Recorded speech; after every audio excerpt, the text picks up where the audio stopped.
Thanks for listening. My name is Daniel Kringer, and this is the SkanFest podcast, an interview series for the Skaneateles Festival, a summer concert series based in the Finger Lakes region of upstate New York. In these talks, we are spending time getting to know our visiting artists who travel the world making music at the very top of their field. Today, I have the pleasure of introducing Bridget Kibbey, dubbed the Yo-Yo Ma of the Harp by Vogue Magazine. She is an internationally acclaimed artist, crossing genres and deep diving into the historic narratives of cultures in Europe and the Middle East.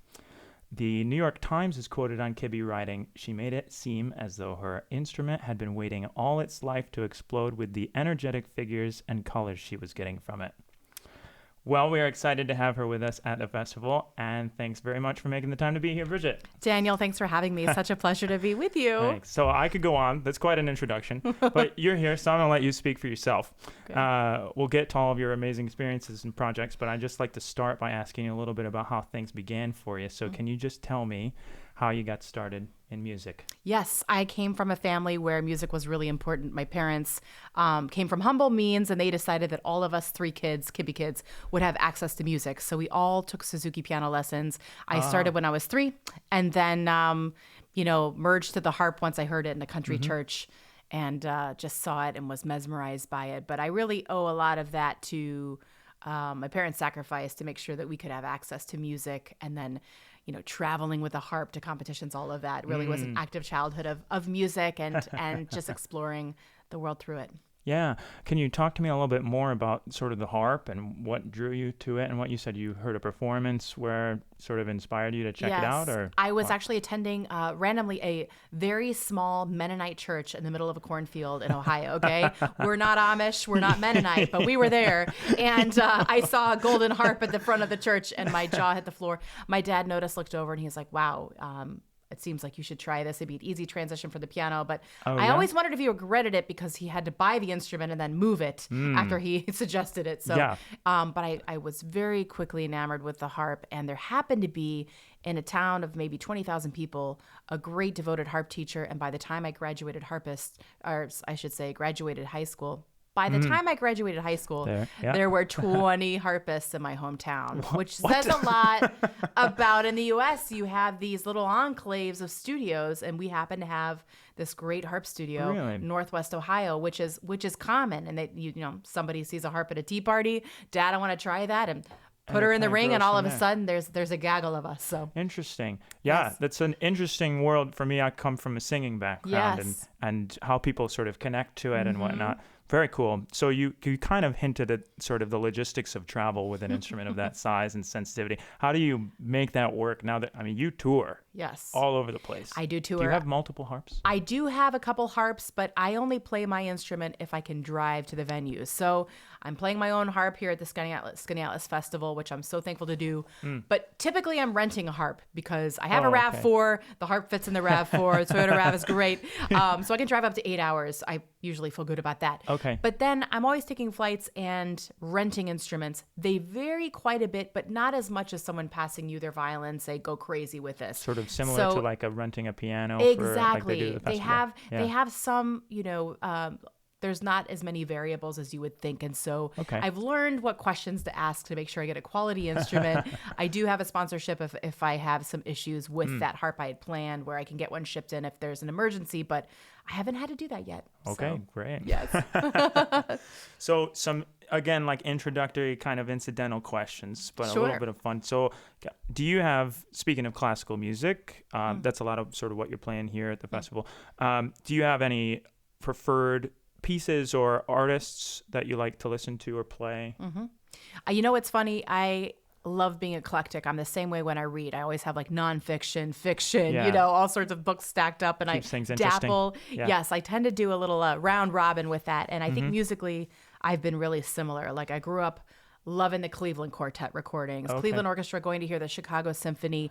My parents were great about getting us in the van, the family van, and driving far and wide. But also, we drive through the night to hear this great jazz vibraphonist in Toronto. So my brother's a great jazz musician who introduced me to anything from, Chet Baker, John Coltrane, to the great funk artists like Stevie Wonder and analog musicians creating their own instruments in that era. So I feel like I had a really well-rounded education.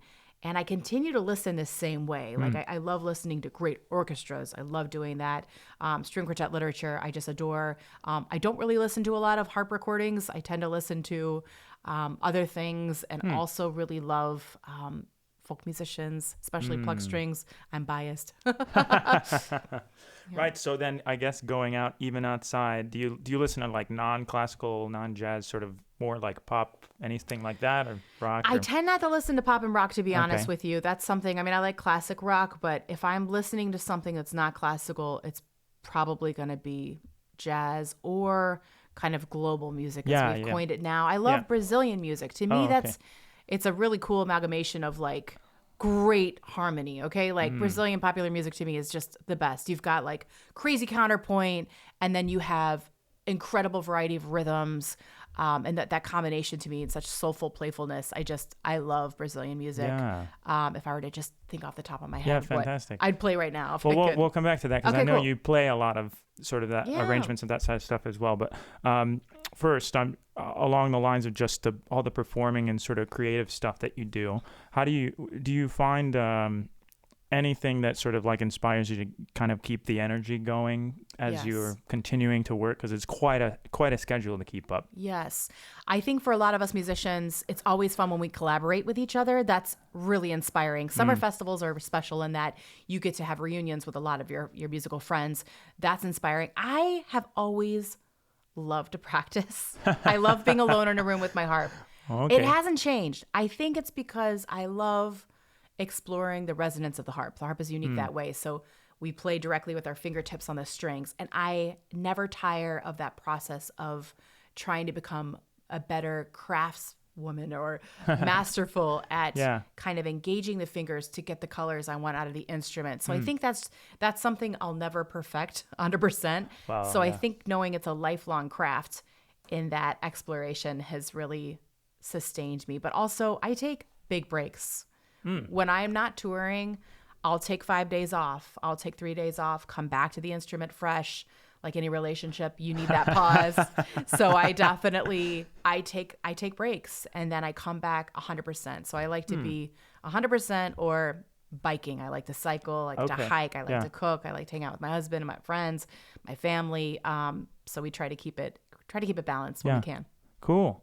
So you perform in many different settings: solo, chamber ensembles, as a soloist with orchestras, as well as recording. Do you have a preference for any of those, or do you find them all sort of just different? Oh, if I'm really honest, I love leading from the harp. I love kind of being, so I kind of like being, in a sense, band leader. So I've done that with some more global projects, but also when I'm playing some of these, I would say, concertinos for the harp, like the Debussy Danse, Ravel Introduction Allegro, where the harp first made its entrance with an ensemble, but it kind of had that soloist sphere. So it's like a solo chamber blend. I really love kind of showing ideas at the harp to colleagues and then have them push back. The other thing I love, wow, I can't stop saying it. It's like the third thing now. There's nothing like playing in duo. Yeah. Okay, yeah. I feel like playing a duo, it's like a great friend having the most intimate conversation, and you trust them, they can push back at you. I think that's one of the best things for sharpening a musician, is to have a really good duo partner. And I've had a variety of those over the years. Yeah. Do you have any memorable experiences from performing in those situations, like in a duo or any sort of, I guess, collaboration? Yes, I think I've worked with Alexi Kenny, who's an incredible musician, and I love how he and I don't really talk about the music, we just play. And I think that's exciting because we can kind of sense and intuit what the other is thinking, especially in Baroque repertoire. I think one of my favorite things of late is to delve into travelogues on stage and play with musicians from different musical traditions than myself. And that's been fun, to be like the hack in the room with these masterful musicians from Colombia, Brazil, Iran, actually, who've immigrated to the US, and kind of bring me into these sonic places and are willing to kind of teach me these traditions. So that's been kind of what's been piquing my interest of late. You learn a lot in those situations, yes, I'm sure. Absolutely. Yeah. You know, what I find so interesting is that the more I delve into these kind of what we coin global traditions, whether it's kind of Persian classical music or the modes of modern kora, African kora, the African harp that's 14 millennial old and more and counting. It's just amazing to hear how these sounds have influenced some of the composers that I tend to play on the classical stage, like the Ginastera that I'm playing on Saturday, and some of these kind of bitonality or the rhythms that I'm playing in that context, or even Ravel's introduction in Allegro and the Spanish influence he had in that Basque region and where that came from, and some of those Spanish sounds hearkening back to maybe, ancient Turkey and ancient Persia, and then of course morphing into what we would call flamenco over time with people groups migrating west and up to Spain. So I love kind of connecting these sonic dots, and it's been really fun to kind of disseminate things down into and almost like the wellspring of where those sound worlds come from. And that kind of informs then how I perform some of this classical repertoire. And it just gives me, honestly, just a more soulful experience playing that classical repertoire to then kind of have these layers of history in mind as I play a little bit because of these amazing friends that are teaching me these things. Yeah, well, that's fantastic. And that leads me into my next question, which is sort of you have this interest in different cultures and their historical musical traditions. And I know that you do your own sort of transcription and arranging for harp in order to play this stuff. So how did that seed sort of get planted? And can you talk a little bit about what you've done as far as those projects? Sure. I live in New York City, and a lot of my neighbors are from all over the world. And inevitably, you meet at a concert, let's get together and read. And so I have had a lot of musical friends. I'll talk about one from Colombia who were like, let's try this cumbia. I arranged this cumbia. Why don't you play this arrangement? Well, maybe the arrangement is just a lead sheet with chords, and I need to create a sonic world around that. And is a cumbia like a dance rhythm or something? Oh, yes. Okay. Cumbia is a dance rhythm that evolved out of the northern coast of Colombia. It's like very sultry, soulful, with kind of like a underlying beat, but the melody tends to be this gorgeous, melancholy type sound. And it's really like a folkloric Colombian song, dance form blend. Yeah. Anyway, so I've been working with these musicians who are masterful in that, and they give me arrangement, and then I further arrange upon it, and together we come up with the final arrangement. Okay. And so I'm kind of thrown into the pool with some of these so you're ideas. Kind of bouncing stuff off, and it becomes exactly okay. Yeah, we co-arrange, we collaborate on it, but it's really also, musicians that are asking me to try new things and just saying yes. I think that's been the main thing. Yeah, well, this speaks to sort of the work that you're doing from what I saw, even just on our website, like from your bio and whatnot, sort of this crossing genres, reviving and transcribing music that wasn't originally for the instrument, sort of all points to a bit of a breaking of the harp mold, as you might say. So I'm curious to know, do you have some thoughts on that and where you'd like to take things sort of in the future? Thanks for asking that. That's a great question. I think the interesting to note is that the modern harp that we play on the classical stage in orchestra, soloists, all that, it's new. It was developed in early 20th century, turn of the century, I should say, and launched, with Ravel's introduction to Allegro in 1907. And it hasn't changed since then, which is great. But when you think about what evolved to become the concert harp, you're looking back at the Turkish kanun, the Chinese jun, the African kora, the oud, the lute. I mean, there was a whole kind of evolution of these instruments that traveled across the globe to then become, instruments of the Renaissance, early Baroque, high Baroque, to then become the concert harp. And it's really fun to kind of treat the modern harp as a chameleon representing all of these different historical instruments. And I think I like to think of it that way. I play with a kora player. You imagine the gourd, the strings going up. They play with their thumbs and second fingers. It's masterful. Usually from Mali, Senegal, great kora players. That contributed to the concert harp. The Turkish kanun, lap harp, different tuning, of course, different Middle Eastern modes and things and scales, but that contributed to the concert harp. So I feel like I'm connecting to, again, these roots of the instrument and also musical traditions that have just mixed and melded and salsa'd up to become continuity. Yeah. Yes. So that's been really fun. Yeah.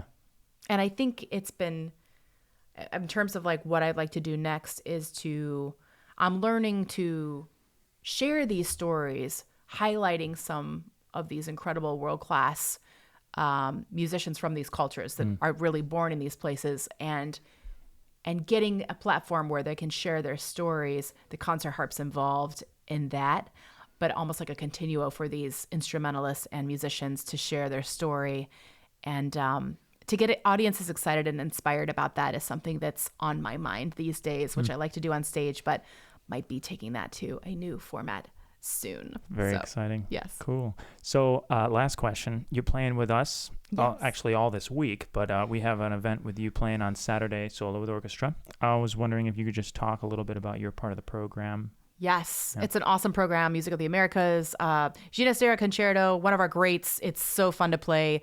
So this Argentinian composer is delving into some of the rhythms he grew up hearing, songs of home, but also he does this really cool thing where he stacks harmonies on top of each other. So it's really vervy, bitonality, really cool. But he treats the harp like a massive guitar, which I think of the harp as a massive guitar in many situations. Yeah. And so you'll hear like the open strings in the cadenza, like a guitarist tuning boom, boom, boom, boom, boom, cool. boom. Terrible singing, but you'll hear that harp, thank God. And you'll hear that evolve into this masterful cadenza that's just so powerful, landing in a wild dance. I cannot wait. Musicians have been fabulous this week so far, and it's going to be an awesome concert. Yeah, sounds exciting. So you can learn more about our current season and buy tickets at www.skanfest.org. As we just said, you can hear Bridget in concert with orchestra on Saturday, August 3rd at West Hill High School in Syracuse, New York. Thanks for listening, and we will catch you on the next one.